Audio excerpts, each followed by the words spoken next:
Have you ever wondered why you can't remember being born and why you may never truly experience death? They say consciousness blinks like a light between two darknesses. But what if that is the illusion? What if you never left existence at all? You simply changed its mask. Picture this: late afternoon light spilled across your floor. Your hands look older than you remember. A quiet line rises inside you. I've done this before. Not in this body, not in this decade. Somewhere your mind can't name. A shiver. Then the labels rush in. Déjà vu, coincidence, imagination. Yet something older than thought stirs. And if even a part of this is true, your life changes today. You don't need to outrun endings. You only need to recognize continuity. Think back. Have you ever survived a near miss you still can't explain? Or dreamed something that unfolded the very next day? Why does memory blur at the edges while awareness feels unbroken underneath it all? We were told death is the end, the curtain falls, lights out, story over. But listen beneath the noise, your heartbeat, the hum of the room, the stillness behind your eyes. Another truth hums there. You don't end. You shift. You wake elsewhere. This isn't poetry. It's a map the ancient Gnostic mystics guarded because it dissolves fear, the fuel of empires, and the lock on ordinary lives. If death isn't final, fear loses its grip. And if you are an enduring awareness, every ending becomes an entry, another doorway in the same great house. Pause. One breath. Feel the quiet I am behind your thoughts, the witness that has watched through all your seasons. If you can hear this whisper, you're not here by accident. You're one of the few who remember the way home when the lights flicker. If this is true, you don't need to escape death. You only need to remember. And that is why you're here. Now let's test the edges of the story you were given and see what waits on the other side. We are raised to believe in endings. Every story we're given begins and closes on the same straight line. Birth at one edge, death at the other. We learn to count our lives like paychecks, to measure existence in deadlines and calendars. But what if time itself is the first illusion? What if what you call an end is simply the moment one eye closes and another begins to open?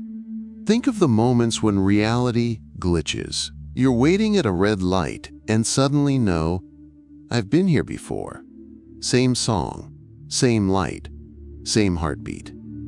Or the barista calls a name that feels like yours from a life you can't remember. Those flashes aren't random.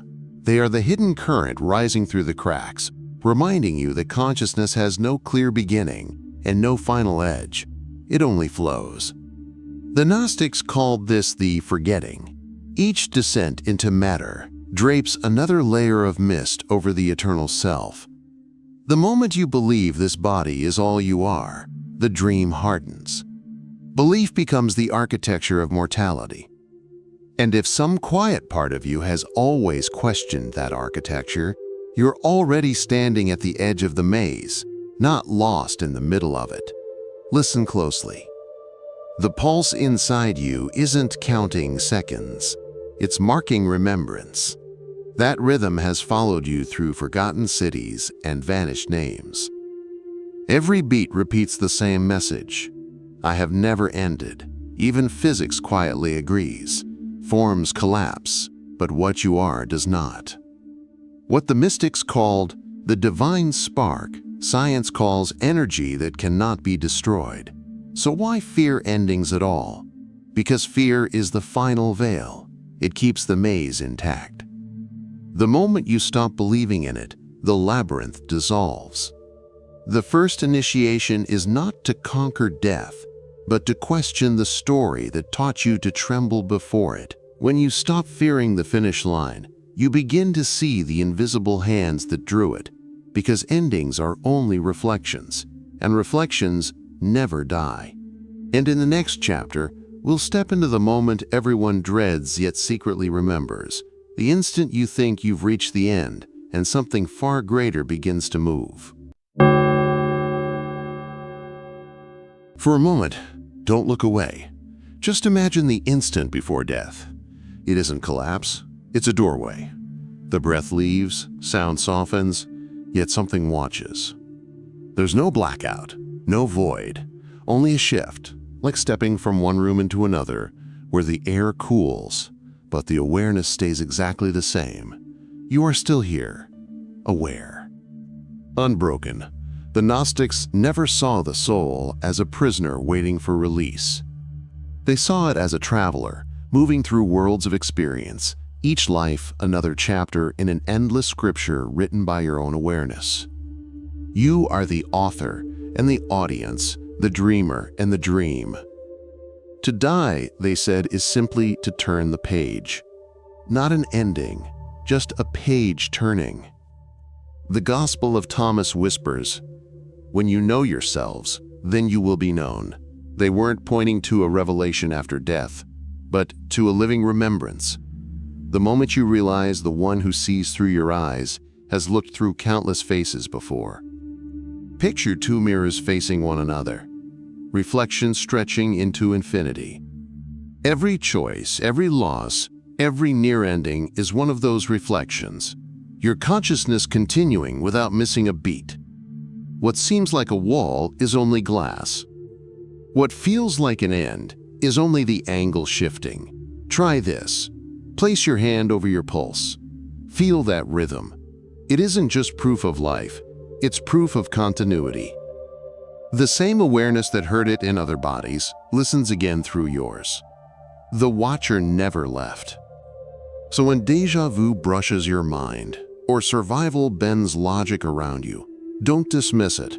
These are breadcrumbs from the crossings, signposts that your journey never stopped. It only curved. You are never the fragile one clinging to time. You are the timeless traveler moving through it. The one who writes, reads, and remembers the same story in 1,000 forms. Never truly born, never truly gone, only beginning to awaken to who you've always been. But if that's true, then who built the world that keeps trying to make you forget? If consciousness is endless, then why do we live as if we are temporary? Why do we wake each morning with no memory of the countless lives we've walked through, repeating the same fears, the same mistakes, as if under a spell? The Gnostics had a name for this trance. They called it the Great Sleep. And those who kept it alive, they called the Archons. They're not demons with claws. They're architects of distortion, forces that shape thought itself. Their weapon isn't violence, it's distraction. Their dominion isn't fire, it's routine. They whisper through the glow of screens, the ping of an email, the soft scroll of a feed. Every sound says the same thing: stay asleep. Think about your day. You wake, check the phone, chase numbers, measure worth in deadlines and notifications. That rhythm is no accident.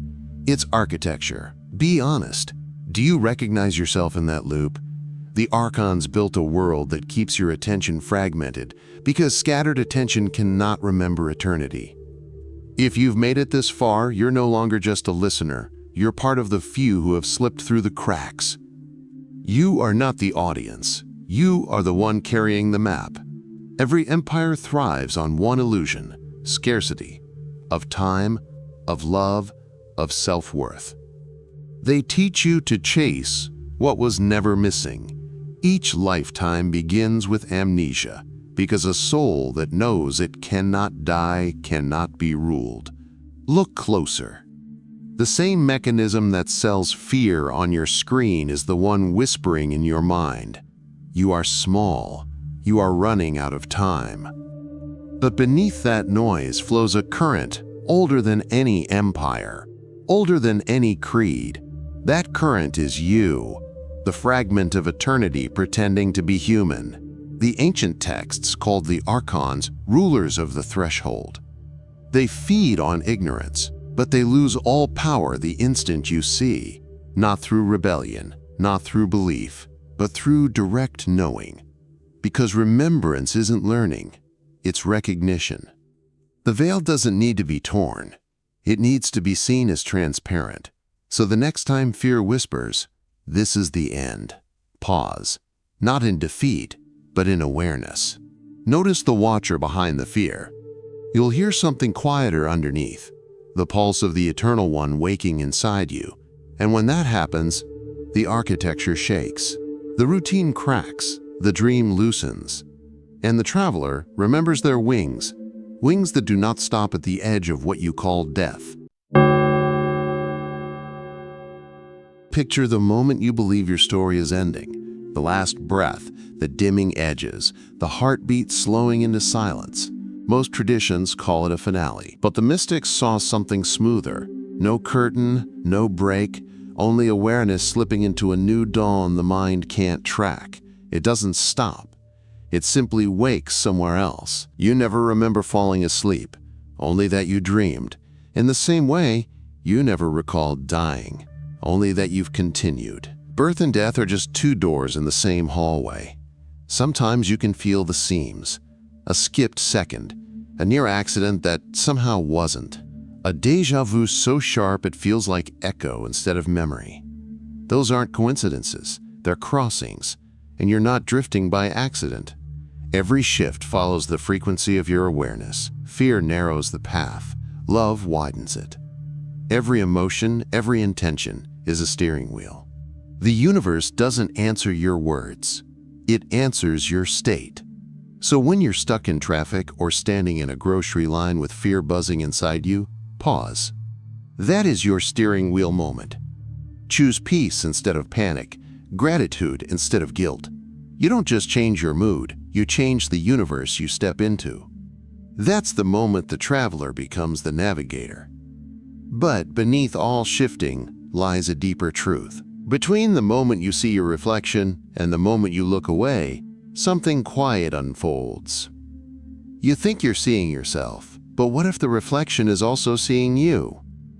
What if every glance into your own eyes is a meeting between what changes and what never can? The Gnostics taught that the true self can't be held by image or form. Form is only light slowed into matter. Yet we cling to it, fearing the moment it shifts. That fear is humanity's oldest spell. But the flame remembers. It existed before the first breath and remains after time exhales its last. If you grow still enough, you can feel it now. The warm pulse behind your heartbeat, the listener behind the noise. Next time you face a mirror, hold your gaze for 3 slow seconds and whisper inwardly, "Who is looking from the inside?" Just that question cracks the wall of forgetting. The book of Thomas the Contender says, "He who has known himself has already attained knowledge of the depth." The depth is the flame. The surface, only reflection. You don't need to answer every question of the mind, only to see the one who is seeing. That part of you cannot be touched by anything in this world. And when this becomes more than an idea, when it becomes a seeing, the illusion of endings dissolves. You stop wrestling shadows once you realize they're made of the same light. Look again, not at the glass but through it. Behind your eyes, the same awareness breathes through 1,000 worlds. And in that recognition, something ancient begins to glow. You do not escape death, you outshine it. And once you know that, only one question remains. How will you live now that you remember you cannot be lost? There comes a moment in every seeker's path when the question turns inward. Not what happens after death, but who is the one asking? That moment marks the beginning of remembrance. It doesn't arrive with thunder. It arrives as the soft dissolving of the fog that once made you believe you were separate from eternity. The Gnostics called this awakening gnosis, direct knowing, not belief, not doctrine, but the intimate recognition that the divine spark isn't inside you. It is you. Every breath, every flicker of awareness is the universe remembering itself through your eyes. Try this now. Look around the room. Find the coldest object near you, a glass, a key, a doorknob. Touch it. Feel the chill. Ask quietly, who is feeling this? Then listen. The one who notices the cold is the same one who has noticed every lifetime before. That stillness you just touched, that's you.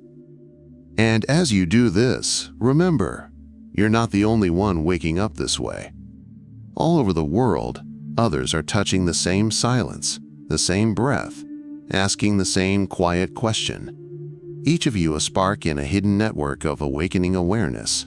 Walk through your day as if every sound, every color, every heartbeat were part of a vast memory unfolding. The stranger you pass on the street, another echo of the same light. The familiar path you walk every morning, a fragment of the same dream remembering itself. This isn't fantasy. It's just a different way of seeing the same room you're in right now. That's when the real shift begins. Not between lifetimes, but within one. Death doesn't need to arrive for you to awaken. Forgetting ends the instant you see. Each act of awareness is a resurrection. Every clear moment, a subtle crossing from dream to remembrance. The Archons can't reach that place. Fear can't breathe there. Because in remembrance, you become lucid inside the dream. The script no longer owns you. Awareness steps forward. The flame begins to lead. So let this be your quiet initiation. Live as one who remembers. Walk as the immortal awareness wearing temporary faces. Speak as the light, rediscovering its echo in the dark. If you carry only one practice from this journey, let it be this. At least once each day, pause and ask, who is witnessing this? Remembrance isn't about escaping this world. It's about letting eternity shine through it. Every great mystery hides behind a paradox. To be eternal, you must die to time. To awaken, you must release the illusion of control. The Gnostics knew this. Immortality isn't surviving forever. It's realizing you never began. Birth and death are props inside the dream of becoming. The true self cannot start, and it cannot end. Picture yourself standing before a vast tapestry. Each thread is a life, a memory, a world. From up close, you see only one thread and call it me. But step back, and everything changes. You were never the thread. You were the whole weaving. Every death you feared was just one color dissolving into another. Every birth, the same light returning with a new tone. When Jesus said, "Before Abraham was, I am," he wasn't being cryptic. He was naming the consciousness beneath every name, the still point around which all realities turn. That same I am breathes through you right now. Quiet, unmoved, beyond time. And here lies the paradox. Eternity needs illusion to know itself. The infinite pretends to be finite, so it can feel the wonder of remembering. Without forgetting, nothing awakens. Without endings, nothing returns. The divine hides inside form, so that through you it can feel the joy of coming home. The Gnostics called this world both a prison and a classroom. The Archons guard the maze, yes, but the maze is also the mirror. Every challenge you face, every heartbreak you carry, every loss you've survived is an initiation disguised as pain. It does not punish you. It points. It opens. Pain is not the enemy. It's the teacher knocking at the door you refuse to open.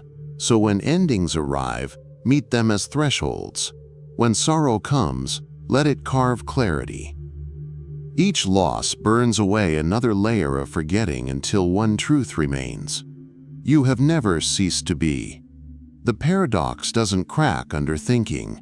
It softens when you live it. To be eternal is to walk gently inside the temporary, To remember your divinity is to embrace your humanity, not escape it. It doesn't mean leaving your job or renouncing your life. It simply changes the way you show up in every conversation, every decision, every morning you wake. Because only when the eternal forgets can it taste the joy of remembering itself again. And from here, you're ready. What comes next is the inner passage, the ritual for crossing any ending without fear. There comes a moment in every dream when something inside begins to question, not the world, but the one moving through it. The edges soften, time slows, and an ancient whisper rises, not wake up, but remember. That whisper has followed you across lifetimes, waiting for this breath. The Gnostics said the world was never meant to be escaped. It was the training ground where awareness learns to shine inside form. And once you realize the one watching your thoughts is the same one who has watched through 1,000 faces, fear starts to loosen. The ordinary begins to glow. A simple conversation, the hum of a room, the steady tick of a clock. They suddenly feel alive, as if reality is leaning closer to speak. Awakening does not wait for the last breath. It happens here, in the middle of your actual life, paying bills, holding someone's hand, hearing laughter from another room. The moment you sense the watcher behind your eyes has never left, that's the threshold. Now take a slow breath. Listen. Something shifts with you. The rhythm of the clock mirrors your pulse. The air around you changes weight. Your awareness ripples through the world, and the world responds. This is what the ancients called the inner kingdom, not a faraway heaven, but the meeting of heaven and earth within consciousness. You don't wait for death to enter it. You bring it into this moment by being fully here. Now for your final ritual. Throughout the day, whisper inwardly, I am awake within the dream. Let it blend with your footsteps, your breath, your conversations. Watch how reality begins to answer. Soft at first, then unmistakable. Because awakening was never about leaving life. It was about illuminating it.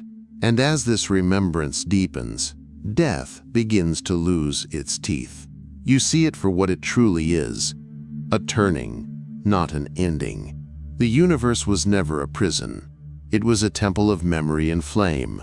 Every heartbreak, every lifetime, every return is another candle lit from the same eternal fire. And that fire still burns behind your eyes. Beneath all thought, there is a silence that has always known your name. That silence is you, the traveler returning home. When endings come, speak this mantra within. I am the witness beyond the veil. I am the flame that cannot die. I am the light remembering itself. If these words stir something ancient in you, leave a trace for the others who are waking. Comment I walk lucid below. That's how we recognize each other across worlds. And if you're walking this path with us, subscribe, not as a click, but as a vow. A quiet promise to keep this remembrance alive within you.